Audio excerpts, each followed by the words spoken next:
This is the version 2 of SoftCircuits FloPump. It has an OLED display, a rotary switch knob, on-off switch, battery charging indicator LEDs, a micro USB charging port, pump inlet and outlet, and a drawstring at the back to attach the device. First, let's take a look at how to install the batteries.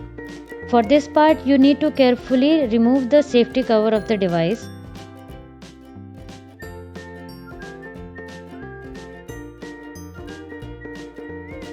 Then remove the 4 back screws.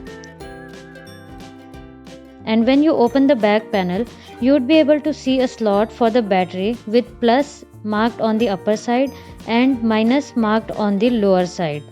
This is the standard lithium-ion battery of size 18650. The side with the smaller metal circle is the positive side of the battery, and the side with the bigger metal circle is the negative side of the battery. You have to make sure you are inserting it with the correct orientation, or you might damage the device. Once the battery is placed, please close the panel and put all the screws back. Whenever you install the batteries for the first time, you have to charge the device batteries fully and only then switch on the device. Otherwise, the device might not function properly. The red LED will indicate charging and the blue LED will indicate that the battery is full. Now to operate the device, first turn on the power switch. The device main screen will show you the pump speed, pump on-off status, timer value, and the battery level.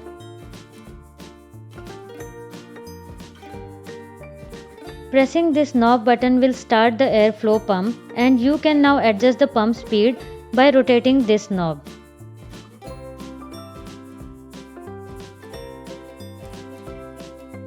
Once the parameters are set, pressing the knob will start the device, and pressing it again will stop it.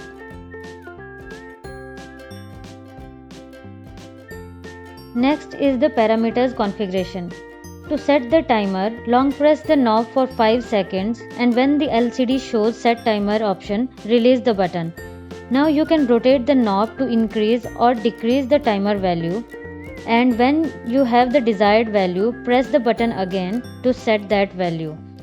The device will revert back to the main screen and the timer value will be shown on the main screen. So whenever you start the pump, the timer will start, and when the time gets over, pump will stop automatically with a beep sound.